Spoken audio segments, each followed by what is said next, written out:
అందరికీ నమస్కారం. ఈరోజు ఒక గొప్ప సోషల్ రిఫార్మర్ అయిన జోగేంద్రనాథ్ మండల్ యొక్క వర్ధంతి. ఎవరి జోగేంద్రనాథ్ మండల్? ఈరోజు భారత రాజ్యాంగాన్ని అంబేద్కర్ రాశాడు కదా. సో ఆ అంబేద్కర్ రాయడానికి అవకాశం కల్పించిన ఒక గొప్ప నాయకుడు. అంబేద్కర్లో ఉన్న ఆ టాలెంట్ను గుర్తించి రాజ్యాంగానికి, అంబేద్కర్ రాజ్యాంగంలో పరిషత్తులో పోటీ చేయడానికి అవకాశం కల్పించిన నాయకుడు ఎవరైనా ఉన్నారంటే అది జోగేంద్రనాథ్ మండల్. సో ముందుగా 1946లో బ్రిటిష్ ప్రభుత్వం భారతదేశానికి స్వతంత్రం ఇవ్వాలని చెప్పి ముందుగా భారత రాజ్యాంగాన్ని రాసేందుకు ఒక కాన్స్టిట్యూషన్ అసెంబ్లీని ఏర్పాటు చేయడం జరిగింది. ఇందులో ఎన్నికల ద్వారా పోటీ చేసి అందులో గెలిచిన వారే రాజ్యాంగం రాయడానికి, అందులో పార్టిసిపేట్ చేయడానికి అర్హులు. సో అప్పుడు doctor BR Ambedkar Bombay province నుంచి రాజ్యాంగ పరిషత్ అంటే కాన్స్టిట్యూషన్ అసెంబ్లీలో పోటీ చేయడం జరిగింది. కానీ అప్పటి ఉన్న కాంగ్రెస్ పార్టీ డాక్టర్ బిఆర్ అంబేద్కర్ను ఓడగొట్టడం జరిగింది. ఎందుకంటే కాంగ్రెస్ పార్టీ చాలా మెజారిటీగా ఉండే. అప్పుడు doctor BR Ambedkar schedule caste of federation అనే పార్టీ నుంచి పోటీ చేయడం జరిగింది.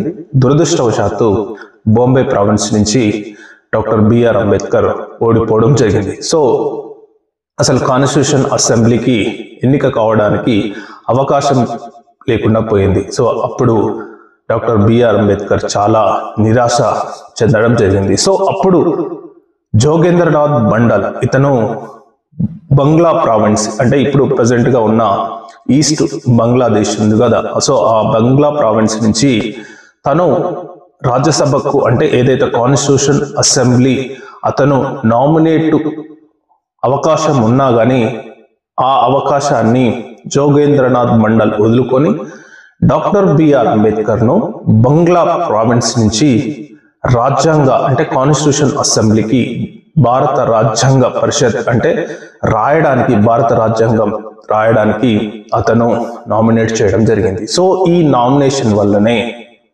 ఏదైతే జోగేంద్రనాథ్ మండల్ ఏదైతే వదులుకున్నాడో అతను యాక్చువల్లీ ఏంటంటే అతను కావాల్సిన వాడు. సో అతను నామినేట్ కావాల్సిన వాడు. కానీ అతను అంబేద్కర్లో ఉన్న టాలెంట్ను, అంబేద్కర్లో ఉన్న ఏకాగ్రతను, అంబేద్కర్లో ఉన్న అతనుకున్న ఎడ్యుకేషన్ను అదంతా గుర్తించి అంబేద్కర్ అయితేనే కరెక్ట్ అని చెప్పి తను జోగేంద్రనాథ్ మండల్ తన సీటును వదులుకొని అంబేద్కర్ను బంగ్లా ప్రావిన్స్ నుంచి అంటే బెంగాల్ ప్రావిన్స్ నుంచి రాజ్యసభకు నామినేట్ చేయడం జరిగింది. అప్పుడు అంబేద్కర్ గారు భారత రాజ్యాంగ పరిషత్లోకి ఎంట్రీ కావడం జరిగింది. ఎంట్రీ అయిన తర్వాత మన గాంధీ గాని, మహాత్మా గాంధీ గాని మరియు నెహ్రూ గాని అంబేద్కర్లో ఉన్న ఒక గొప్ప టాలెంట్ను వాళ్ళు కూడా గుర్తించి డ్రాఫ్టింగ్ కమిటీకి చైర్మన్ గా అతన్ని నియమించడం జరిగింది. ఆ తర్వాత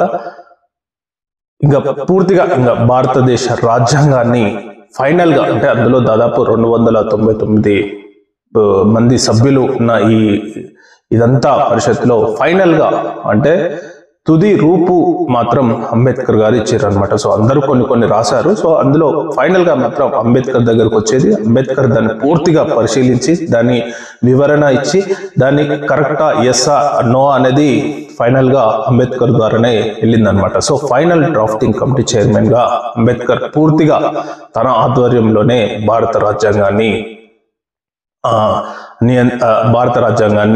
చూడడం జరిగిందనమాట. ఆయన ఆధ్వర్యంలోనే పూర్తిగా ఇది నడిచిందనమాట. సో ఇప్పుడు మనం గుర్తుంచుకోవాల్సిన అవసరం ఏంటంటే ఇలాంటి అవకాశం ఒకవేళ జోగేంద్రనాథ్ మండల్ ఇవ్వకపోతే భారత రాజ్యాంగాన్ని అంబేద్కర్ రాయకపో.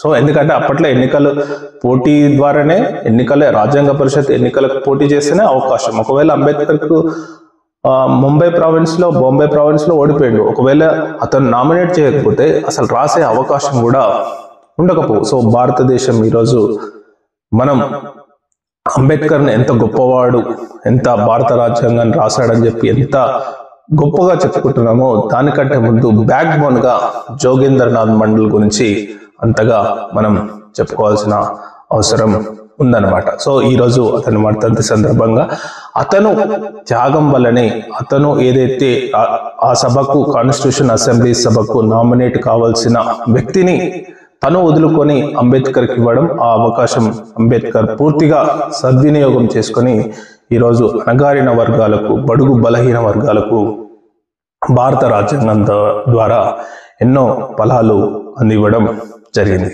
సో ఈరోజు జోగేంద్రనాథ్ మండల్ని గుర్తుంచుకోవాల్సిన అవసరం ఎంతైనా ఉంది.